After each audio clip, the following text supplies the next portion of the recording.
Hi, I'm Mara Webster with In Creative Company. Today I'm thrilled to be talking about the new series On Call. I am joined today by cast members Troian Bellisario, Brandon Larracuente, Lori Loughlin, along with actor and executive producer and director of several of the episodes, Eriq La Salle, and co-creators and executive producers Tim Walsh and Elliot Wolf. Troian, I wanted to start with a question for you because, straight out of the gate with your character Harmon, we really see her as someone who has a huge amount of passion for her job and is also at the same time trying to uphold a certain set of values for herself and how she approaches her work. And I was interested in your journey of really building this character and developing her, and how when you read the scripts, that was a really fundamental part in terms of finding out who she was going to be for you. Thank you, first of all, for doing this interview, and thank you for such a great question to kick off. I mean, it's, for me, the second I got to read Tracy, she just jumped out as such an incredible opportunity. I mean, she's a woman in a position of authority, and she has also got a lot to prove. So she has a deep passion for what she does. She has a deep passion for the community that she serves, but she also, I think, is fighting a little bit within the institution and trying to figure out, who she is, and what is her place in everything, especially as she onboards a new rookie, and she's training the next generation. So she's just endlessly fascinating, and I just felt really, really grateful that I got to play her. I love that. And speaking of the new rookie, Brandon, in talking a little bit about Diaz, a huge part of his backstory is his family life and the fact that his brother is currently incarcerated, and his mom really has a huge distrust for law enforcement. And I was interested in, kind of your perspective on his backstory and really building out that element of what led him into this career, because again, it feels like he's very passionately connected to it as a rookie, and how that really shaped your performance as well. Of course. I think a lot of what Diaz's upbringing had a lot to do with his decision to join the department. Seeing his brother go down one path, I feel like he wanted to go probably the opposite. It's funny enough, his brother was a huge supporter of him actually joining the force. Much like what Troian said, I think Diaz also has a lot to prove. He's somebody who wears his heart in his sleeve, and sometimes he lets his emotions get the best of him. But at the end of the day, I think Diaz just wants to serve not only the community, but also the people he loves most dearly and make them proud. Yeah. And Lori, I mean, there was something that Troian was saying about there being a lot of eyes on her character, and people kind of really looking at, is she doing a good job? And I feel like that's so true for your character as well. And she has to be very aware of how she holds herself, how she presents herself. And so as you were building out Lieutenant Bishop, how did that really shape a lot of elements of who she was going to be? I think Bishop is a very strong character, very strong woman who has her eye on the prize. Like, she's going to go the whole way. She's going to really get through the department. She's going to go to the top of the top. And so she's tough. And I think sometimes she's tricky, but at the end of the day, I think her heart is in the right place. And I know Harmon and Bishop go at it a bit, but I think at the end of the day, she has her best interest at heart. I love that. Eriq, I actually wanted to talk to you a little bit about your directing to start with, because I find it so interesting, the perspective and the way that the camera brings us into scenes in very different ways throughout this show. There's a use of body cam footage, there's use of dash cam footage in different ways. And as you were directing, particularly because you were doing those first couple of episodes, how did you set about finding the framing for all of these scenes, and how you really wanted to bring us right into the center of everything that we're seeing play out? Well, I think we started with that. The whole goal, these guys created an amazing show. And right away, we wanted to bring the audience in so basically we all did ride-alongs with cops, and just having that perspective, we wanted the audience to feel, again, sort of fly on the wall, in the car, right there. What does it feel like? So we experimented with the balance of how much steady body cam do we do, how much dash cam do we do, how much, it was basically in directing the pilot, that was the key thing. What's the formula here? Like, is it 10%? Is it this? Is it that? And so we played with that, and we all actually had a lot of fun trying to find it, even in a, I won't necessarily say frustration, but we were kind of like, we know we're onto something, and then finding it. But the goal was exactly how you started the question, which was really just making people feel as involved in the middle of it, in the midst of it, and feeling what these police officers feel in those situations. Absolutely. And Tim and Elliot, in terms of talking about the narrative and the kind of structure of the show, we start the beginning episode in that pilot by seeing them lose one of their own in Delgado.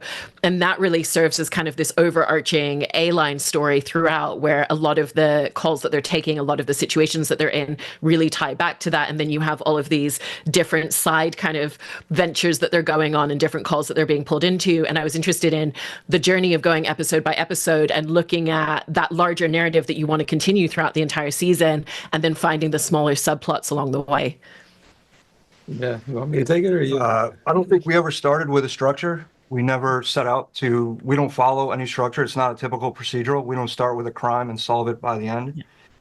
Yeah, I would say the actual larger A story is the relationship between Harmon and Diaz, and that moment with Delgado, you understand so much about what Harmon's going through while Diaz doesn't understand that at all. And it's such an insight into her character and such a vulnerable place to meet her that, yeah, I think the relationship was sort of our guiding light in terms of the larger arc of the season. And then the procedural calls are so much fun because you never know what's coming next as a patrol officer.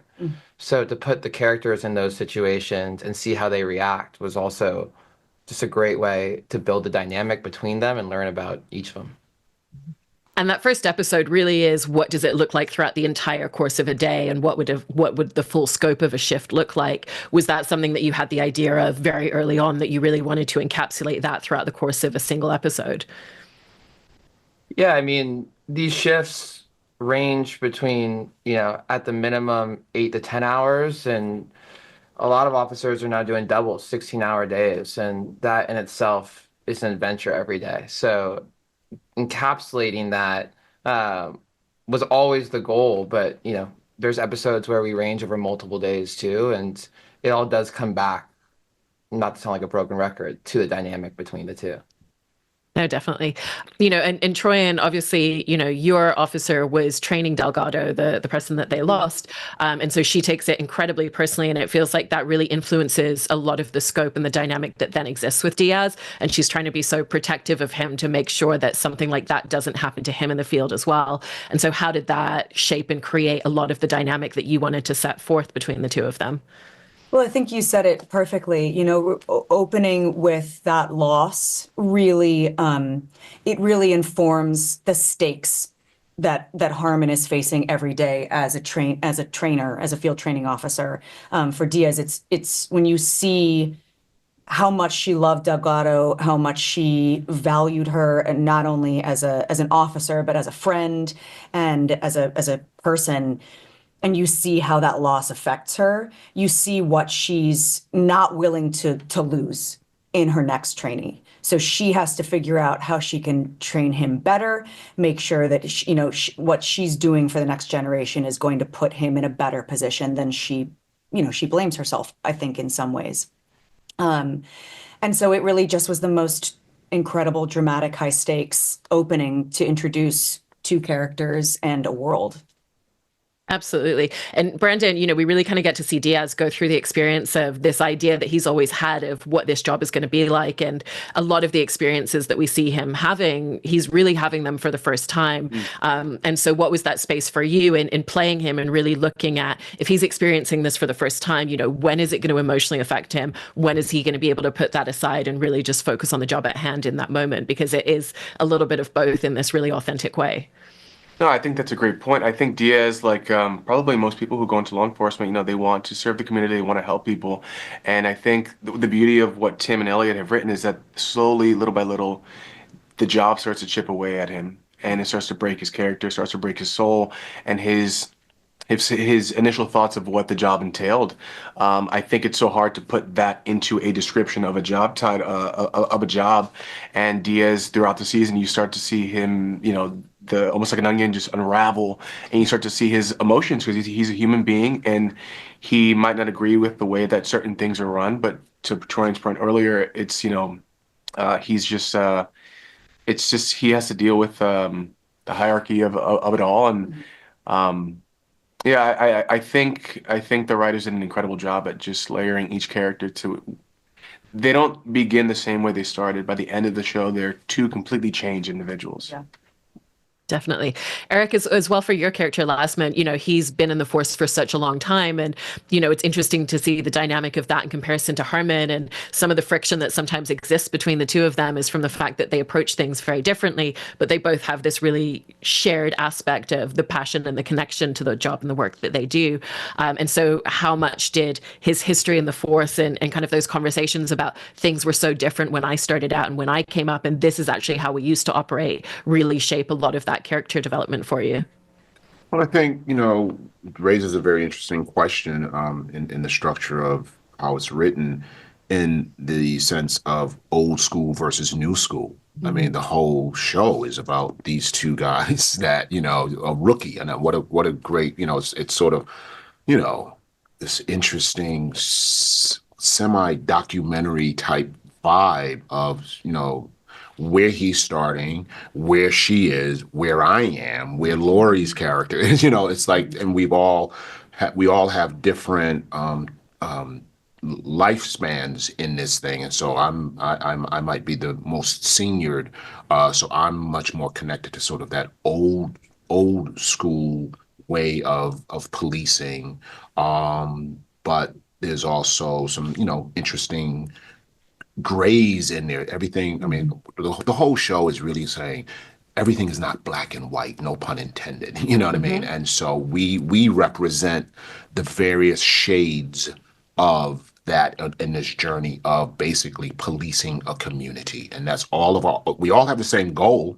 But we've been on this job for different lengths of time, so therefore we have different experiences, and those different experiences also lead to our different approaches.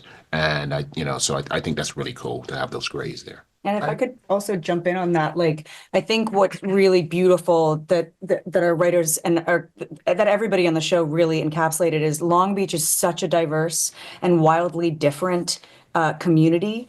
And here you have 4 characters that are from Long Beach, that grew up in Long Beach. They all come from very different parts of Long Beach, and yet they all took on the same job, the same mantle, which is to protect and serve this community.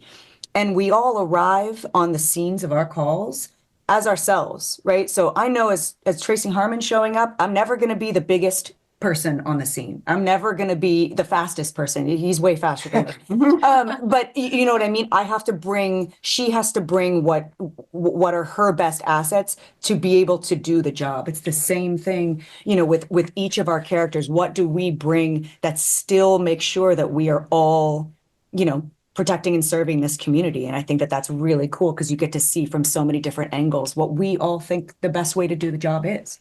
I think that at the end of the day, all of the characters are pro-justice, and it just depends how they each define justice. And for Tim and I and the writers, that was really fun to know that they're all coming at it with the best intentions. And then how do you see a situation differently? I think Absolutely. what's so great about the show is that obviously law enforcement, it's high stakes, it pulls you in. The show moves at a fast pace. Visually, it's wonderful to look at. But at the end of the day, as I was watching the episodes, it was the characters that pulled me in. It was these people and their relationships and who they are. And honestly, they could work at a hospital. They could work at a law firm. They could be anywhere. They just happen to be cops. But it's the dynamic of people just being people, being human, getting through the day, trying to figure it out, trying to be there for each other. And I think that speaks to everybody, anyone watching, any viewer. We're all just trying to do the best we can. Definitely. And Tim and Elliot, with what was being discussed there about Long Beach and the fact that it's not just where the show is set, but it's also where these characters come from. It's their community just as much. What was the moment that you realized that you wanted that to be the specific setting? Because I feel like it informs so many aspects of the show and the series. That's you, man. Before me. Well, I think it was sort of a multi-step process for us falling in love with Long Beach. We first chose Long Beach because it is SoCal in every way, but there really hasn't been that many series around Long Beach, especially compared to Los Angeles. So it felt like a fresh canvas. It also has the port and so many different facets of the city that specifically for first responders is really interesting tools to play with as a storyteller. And then we actually spent a lot of time in Long Beach and did the research and fell in love with the community. I mean, we all did the commute every day. Tim lived there for the length of production. It was a second home. And honestly, the community really embraced us as well. And it was a love affair as soon as we really dug our heels in and started spending time there. I love that. Lori, for your character as well, it's interesting to think about what her journey has probably been to the place where she is in her career, and that she's probably had to have a lot of adaptability and has had different relationships with people in the force. She's probably been a peer and a boss to some of these people at the same time at different points in her career. And so how did that idea of conceptualizing that journey that she's had throughout her career to this point really help you and inform a lot of the choices that you made in playing her? I'm still interested as we move forward to find out more about Bishop. I think these guys have like good fun things in store for her.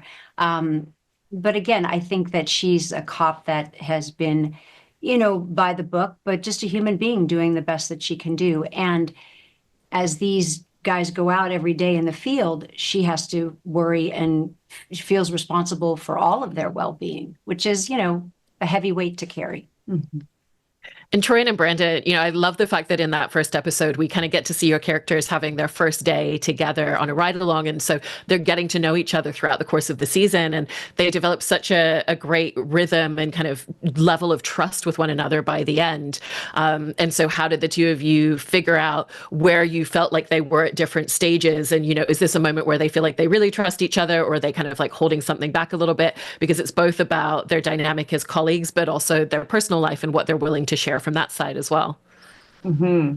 You want to? Sure, yeah. I think going into each and every scene, you have an idea of where these characters are at, and you do as much homework as you can, and then somebody brilliant like Eriq behind me or our other director, Brenna, comes and drops an idea into your mind and drops something that you never even thought of and adds another layer to the scene. So I feel like it was a true collaboration, and it took an entire army because, like I said, every single day you're hopping. Sometimes you're doing block shooting. You're shooting 2 different episodes in one day, and it's really hard. It's really sometimes easy to forget where you're at. But having people who have the same goal as you and who want the show to succeed as much as you do, and just reminding you where this character's at, and just planting those little seeds in your head helped me at least. I'm not sure if Troian though, but No, I completely agree. I think you said it really, really well. It was baked into each script, really clearly where they were in relationship to each other. And then, just like Brandon said, we had an incredible director for our first 2 episodes, and then we got to go to another incredible director, and then they rotated. So we were never, there was never an opportunity where we would forget where we were, what we were to each other, when we were, who, you know what I mean? It was all very, very clear. And I think what was so wonderful about the way each episode is structured is I'm like a people pleaser, right? I think we're all in the entertainment industry. I think we all are. So it's like once we get into the trenches with somebody, we're kind of like, you're my family immediately. Like, let's make this. This is amazing. And what I loved about Diaz and Harmon was it was like, it doesn't matter if we like each other. It would be great if we have something in common. The most important thing is you have my back and I have your back, because that's what is at stake right now. If we have that, the rest will come. We'll learn what makes each other laugh. We'll learn how to pass the time in a car. What matters is that I got you, and I know, vice versa. Mm-hmm. And I think that was really cool because the pilot and the second episode, they weren't concerned with, do these characters get along yet? It was just really about establishing the stakes and the world in which they're living. And I thought that was just such a wonderful setup to play in. And that sense of trust and camaraderie, whether, you know, the interpersonal relationships are close or not, is something that really comes through. And, you know, Eriq was mentioning that a lot of you did ride-alongs, and, you know, there's the research that goes into that character development stage as well. And as you were all on those ride-alongs and kind of really diving into the ethos of these characters, it's a logistical element, but what were some of the personal aspects that you kind of really pulled, or kind of just the emotional side of what this line of work is like to have to approach and have to be on shift every day for those really long days when it's so all-consuming? I can say I think 95% of the calls that are in the show are from our experiences. Either we experienced them on our ride-alongs, or they were told to us by the cops we rode with. I think that's probably accurate, right? Yeah. The biggest thing you learn from the ride-along is that you're next to a human being. There's a misperception about policing, especially now. That would have been my takeaway. I'm not sure I answered your question, but a lot. I mean, I would say over 9% of the show is from our experiences working with the police.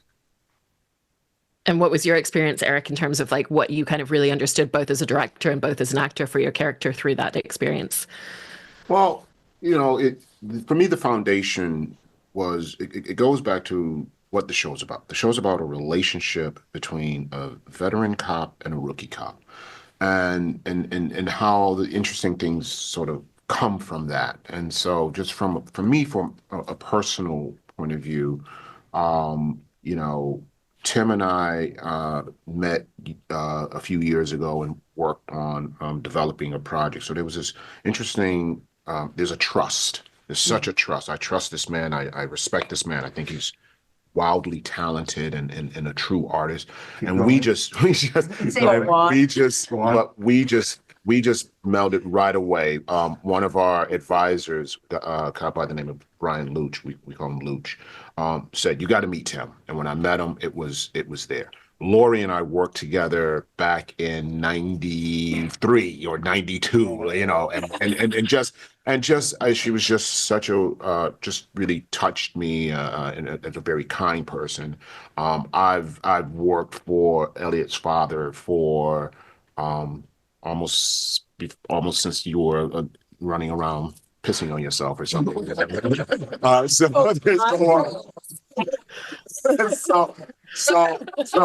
So you come off of this dynamic, and then you start two new great relationships.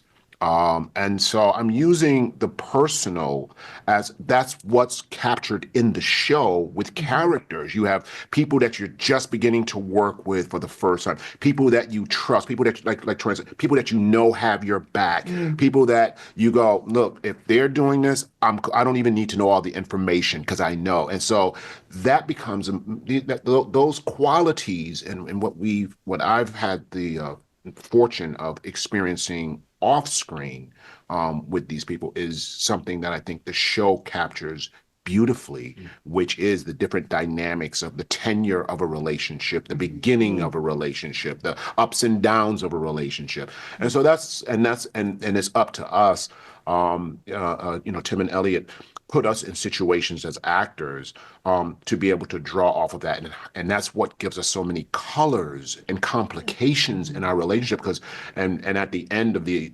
series, you realize Troian and our relationship, we didn't even know what the relationship was until I think the end. We thought we knew what it was. Until like 7 or 8. Yeah. Even? Yeah, 8. That's what I'm saying. Really. 8. No, 8. That's what I'm saying. Like 8, we really start understanding a major aspect of our relationship that we didn't know.